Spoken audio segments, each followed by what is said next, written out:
Hello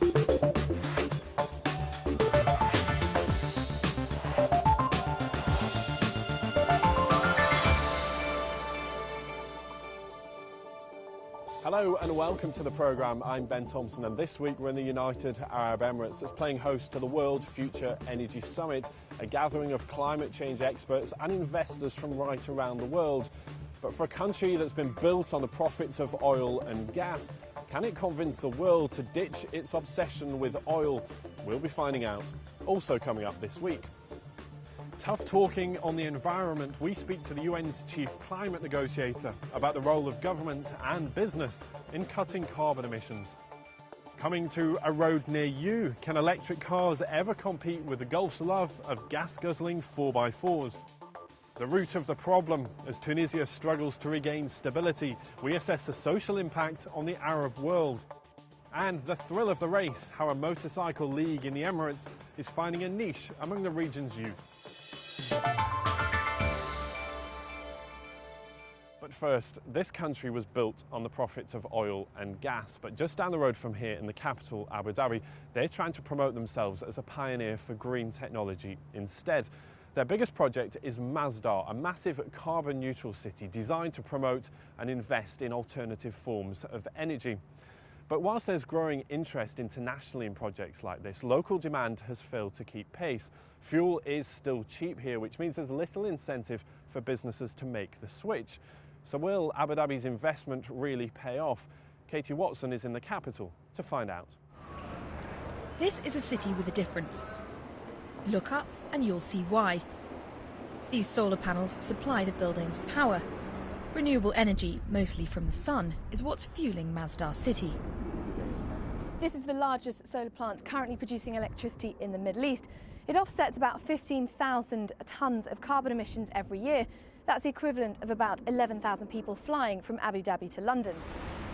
The project's only in its early stages, but it's part of a bigger plan by Abu Dhabi to source 7% of its energy needs from renewables by 2020.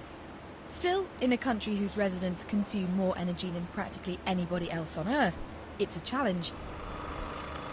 And that's been made all the harder with the downturn. Like many other property projects in the region, Masdar's completion date has been delayed. Then last week, Masdar cancelled a solar panel manufacturing project because there wasn't enough local demand. But Masdar's trying to ride through the hard times and attract new investors. As experts from the renewable energy sector gathered in Abu Dhabi this week, it's business as usual. Being the first of its kind, we're going to do some things that we say, well, we're not going to do that again. We're going to do something a little bit differently. But it's not an experiment. It's not a research project. It is a commercial entity. There will be people living and working in Masdar City and enjoying it. And the buildings will provide a commercial return. In order to make that return, though, renewable energy has to be more attractive. Compared to traditional fuels, which are subsidised, sources such as wind and sun are still relatively expensive. According to the solar industry, a lot more needs to be done to encourage businesses to take up renewable energy. First, we need rules and regulations. If you look at markets where solar has really taken off, governments have stepped forward with a framework to basically promote solar. That framework currently does not exist in the UAE. Second, we need ownership. We need one organization, one government organization, to step up and say, we will address all the matters related to solar. Currently, that still doesn't exist. There's still doubts as to who you should go to with regard to solar projects. And finally, you need incentives to promote and to encourage solar power. Once those points are addressed, the industry and Masdar can flourish. Despite some critics who see the city as little more than an expensive vanity project by an oil exporter, it could help the country flourish too. The less fossil fuels that can be consumed by power plants here, the more fossil fuels that can be exported. So there is a pure economic argument to be made for reducing energy consumption here, which is what's happening, a lot of campaigns to reduce energy consumption. And the second, when you start generating it from a renewable source, you can then export more and make more money for the country, which can then help fund other oil-related development programs. That payback is something other countries are also starting to pick up on. Abu Dhabi may have started the trend, but businesses based at Masdar City are expecting more interest from across the region in the coming years. Saudi Arabia is another very exciting place. They've announced a 7 to 10% renewable energy target by the year 2020, and that translates into approximately 7.5 gigawatts of solar power demand. We're looking at the largest power plant in the region today at 10 megawatts. That's around 750 times the size of this. The sun's there for the taking, but with fossil fuels still so cheap, the biggest challenge for businesses here at Masdar will be making the sums add up for renewable energy like this. Katie Watson reporting there. Now, at last month's climate change talks in Cancun, Mexico, delegates agreed on a climate change fund designed to protect some of the world's poorest nations against the impact of climate change. But whilst governments are looking at the longer-term strategies, what role does business play on a day-to-day basis, and how can industry adopt some of this renewable energy? A question Katie Watson put to Cristiana Figueres, the UN's chief climate negotiator. Because the international policy framework already points toward a low-carbon economy in the very near future, businesses have a very important opportunity to be able to contribute to that in a way that is profitable to them. But oil-rich states, such as here in the UAE, subsidise fossil fuels heavily.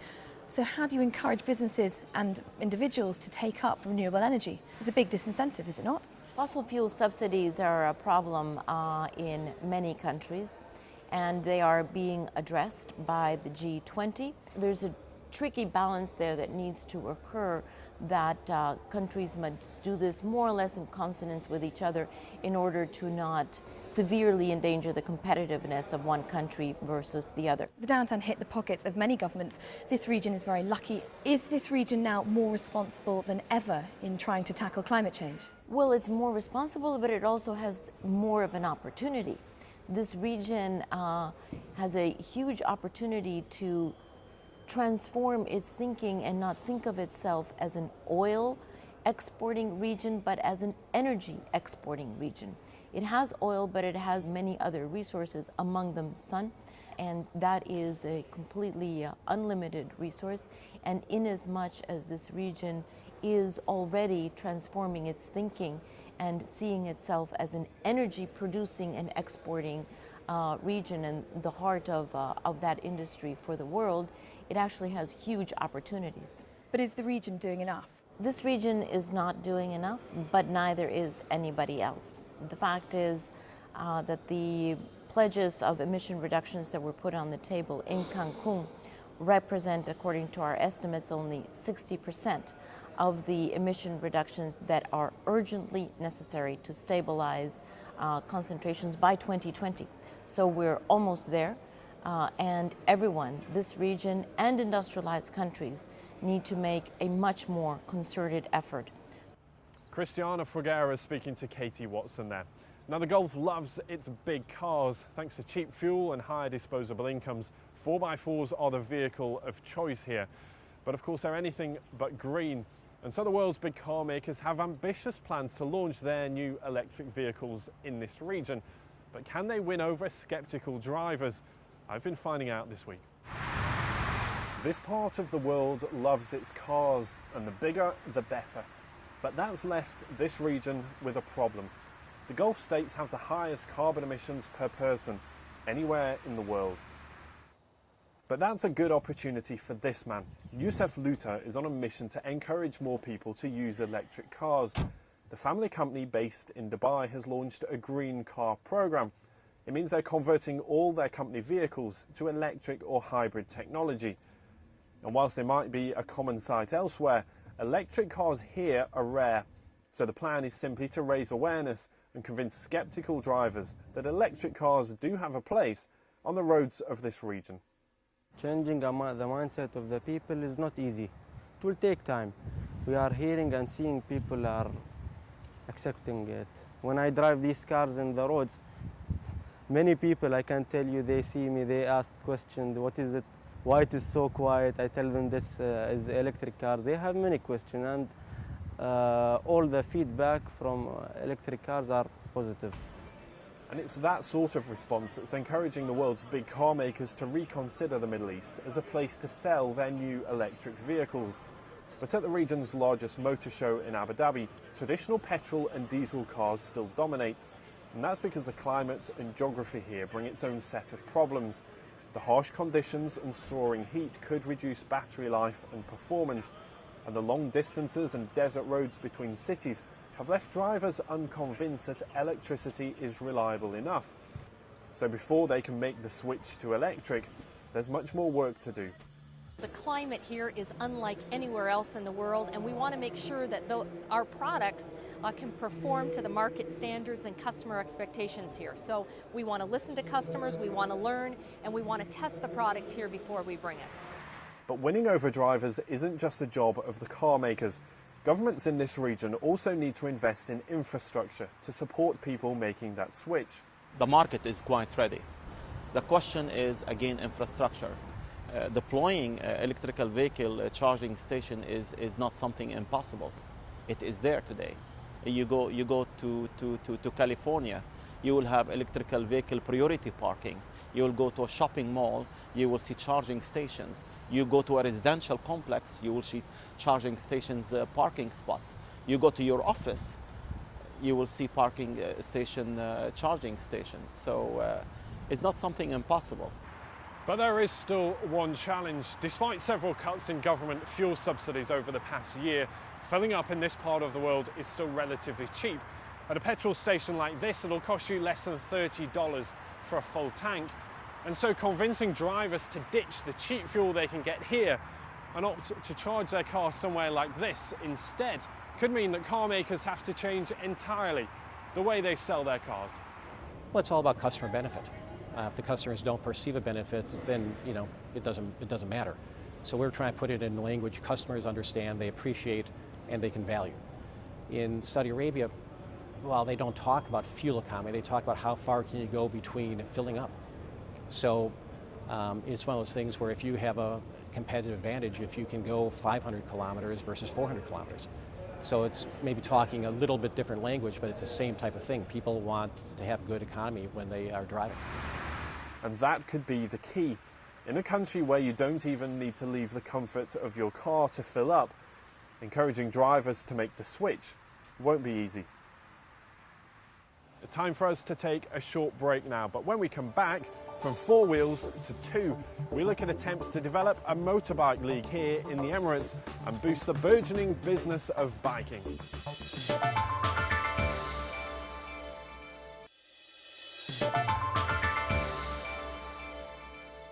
Welcome back to the programme. I'm Ben Thompson.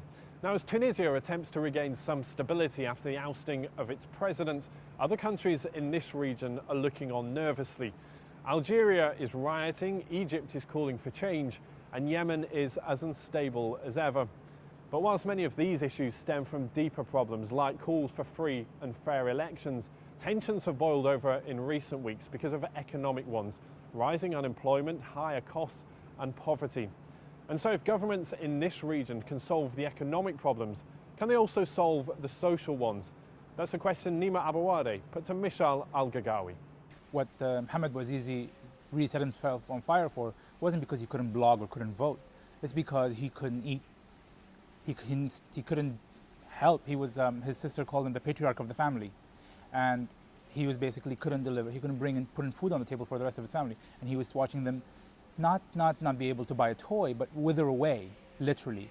And I think what people really want, they think democracy will achieve that. I think they look at democracy as a tool, but what they're really looking for is economic prosperity and political stability.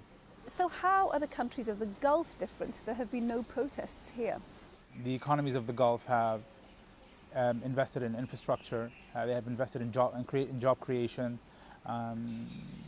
although to a certain extent they are welfare states, but nevertheless they have been able to address these challenges that other countries have not addressed. And I think that is the main reason why nobody in the UAE or in Qatar, for example, wants to revolt against either. Because if you want to depose of the leaders of the UAE or Qatar, what do you really want to replace it with? But when it comes to countries like Algeria or Egypt, the people have been suffering for a very, very long time, and they're very cynical that the current system of government is going to provide any long-term solutions. How stable are the countries of the Gulf? Very, very stable.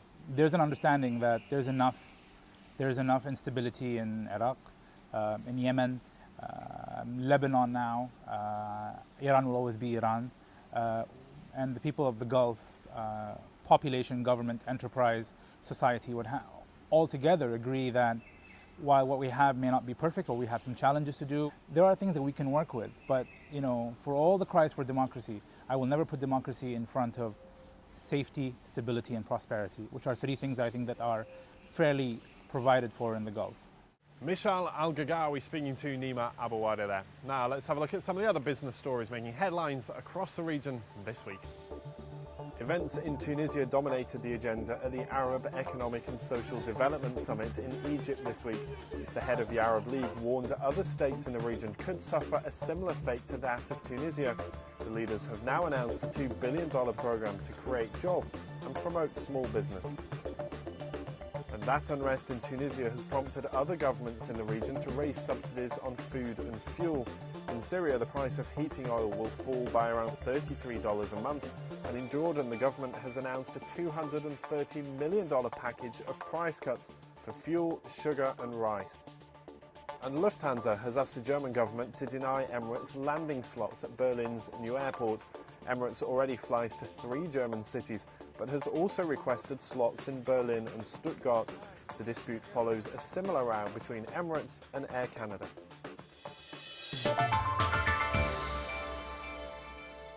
Now, when it comes to looking cool in this part of the world, Gulf youth knows what it likes, whether it's the latest mobile phone, designer sunglasses or an expensive car. But up until now, motorbikes haven't figured on that list. But it could be about to change. A group in Dubai is looking to develop a biking league, but with most equipment having to be imported, it's an expensive affair. So can it ever get off the ground? Philip Hampshire has been finding out.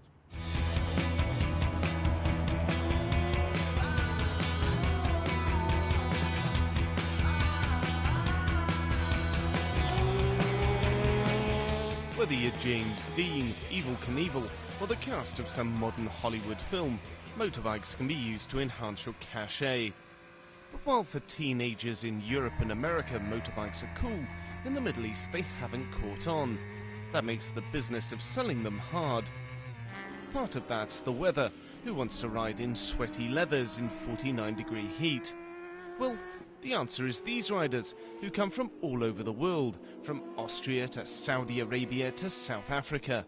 The hope is that by getting a sport bike championship up and running, they can get the whole Middle East to focus some of their fascination for four-wheel drive onto 2 wheels. It's basically a championship. It's a national championship like you'd have in the UK or you'd have in Europe. You know, it's a culture of cars. Yeah, people love cars. Cars are easily available. They're not expensive. Whereas motorcycle, it's novel. You know, it's not something that's hit the region yet en masse. Take Adel Abu Asha. His family is originally from Jordan, though they now live here in the UAE. It's my addiction. Basically, started riding about 7 years ago, and from there, it just snowballed. You know, I just started going to tracks, and riding on the road it's a little bit too dangerous if you want to sort of bend the rules. But the track's a great place. You know, at the end of the day, you get to have a lot of fun. It's a controlled environment. You can go as fast as you want, and within a safe environment, with an ambulance and standby should anything unfortunate happen. The consensus here on the track is that what this sport really needs in order to expand and succeed from here is a local champion. That, they think, will get the local population refocused and interested in the sport. But finding one of those is much harder than you might think. For a start, this sport is expensive. Some of the teams, like this one, have managed to get heavy sponsorship. But these guys are only semi-professional. There's no money for winning the race. It's all done just for the honour of winning a plaque. Given that even a budget operation will set you back 110,000 dirhams for the season, including race fees, bike and maintenance, which is just shy of $30,000, this is a pricey sport to pay for from your own pocket. At the moment, riders struggle to find the right equipment in the country. Even electric tyre warmers need to be imported. Then there's the danger element. Granted, that's part of the thrill, but in the last 2 months, there's been one tragic accident where the rider died. There have also been several other serious injuries. It's upset the riders, all of whom know one another personally. there are worries some may pull out, further hindering the sport's growth. So can it really succeed? You've got to take Qatar as an example. You know, Qatar have a MotoGP. They've got a very, very upwardly mobile federation that, you know, with sponsorship from QTEL, which is their, you know, equivalent to Etisalat, which is a really big, you know, telecoms company. And they've invested a lot of money, and as a result, Qatar have some very, very good riders, and they've got a very respected Superbike championship going on over there.